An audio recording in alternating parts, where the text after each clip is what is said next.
What if the prayer that changed Christianity didn't come from an apostle, but from a Roman soldier? One man prayed in secret, never knowing his prayer would open the gospel to the world. There's a story that feels straight out of the book of Acts, one very few people have ever heard.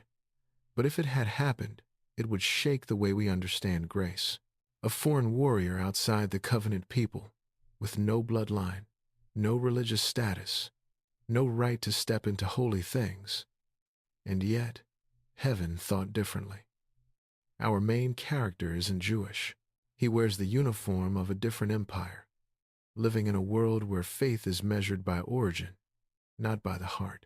But his prayers rose all the way to the throne of heaven, and then the spiritual realm moved because of him.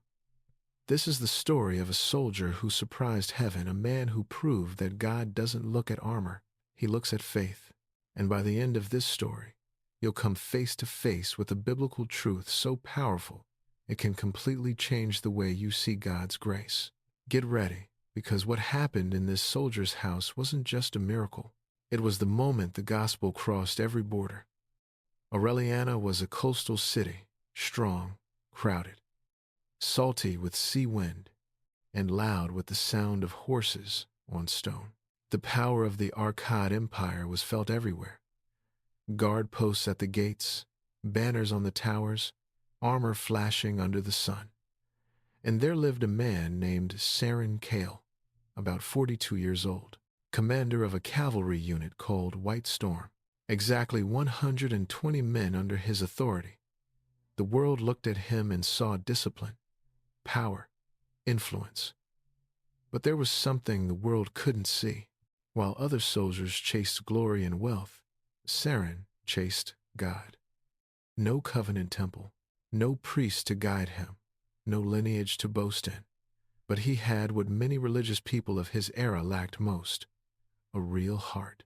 People said he feared God, helped the poor, lived with restraint, and prayed without stopping. A warrior of Arcad, yet his heart leaned toward the God of light. Picture it. A man used to giving orders, used to walking through battlefields, and yet he kneels in silence, praying for something he isn't even sure exists, fasting for days, sharing his wages with widows and orphans, not for applause, not for image, but because something deep inside him cried out, "I need truth. I need you." The world saw a fighter, but heaven saw a servant. And when God looks at the heart, armor means nothing. Nationality means nothing. What matters is genuine faith, and Seren's faith was about to move heaven. But Harry's what makes this story dangerous, because if God answered him, then no one is disqualified anymore. Seren didn't know his prayers had already been answered. He didn't know that while he thought his cries were just sighs inside four walls, something higher up had already been set in motion. It was the 8th hour, around 2 in the afternoon. Seren was praying like he always did. Sunlight cut through the wooden window, stretching across the stone floor. The room was simple, silent, a silence so deep it felt like the universe was holding its breath. And then it happened. A messenger from God appeared right in front of him. Not a dream, not a feeling. Real. So real that a soldier who had faced death felt his heart turn cold. Seren was terrified, but the messenger didn't come to condemn. He came to confirm, and the voice spoke, Seren Kale. Just hearing his name spoken by heaven was enough to shake him. Then came the words that changed everything.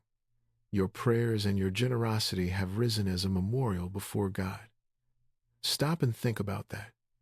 Every secret prayer reached the throne. Every act of mercy was seen. Every restless night searching for truth touched the Creator's heart. Heaven had been listening, and now heaven was answering. The instructions were precise. Send men to the city of Miras.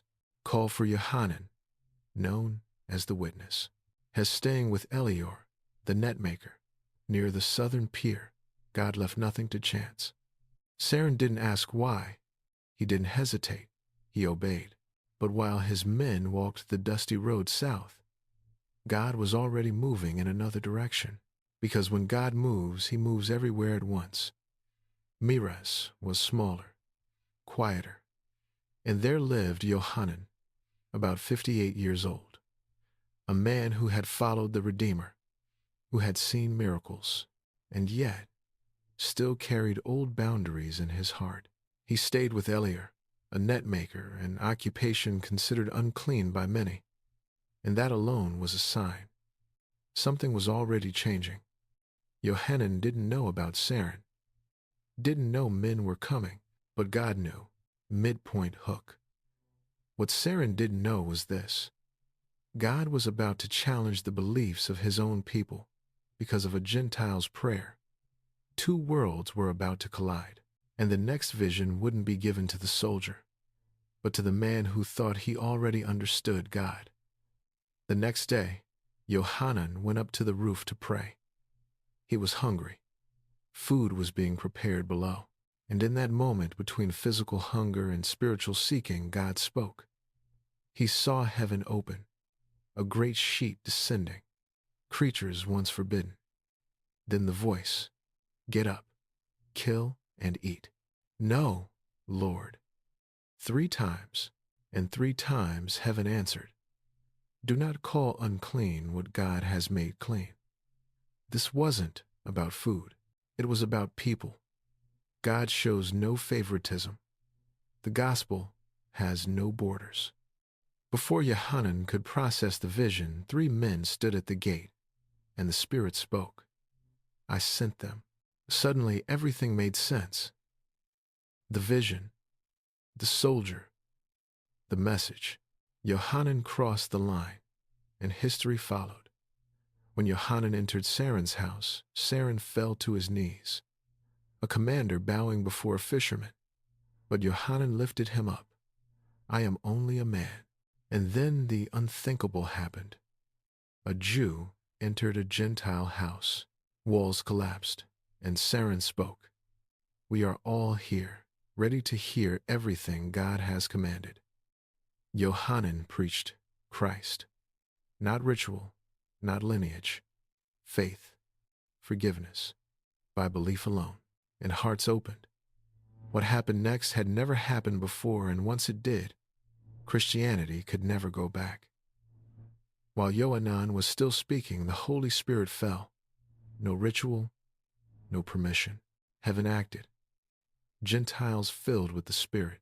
It was undeniable. They were baptized. No delay, no debate. Faith was enough. Criticism came, but truth silenced it.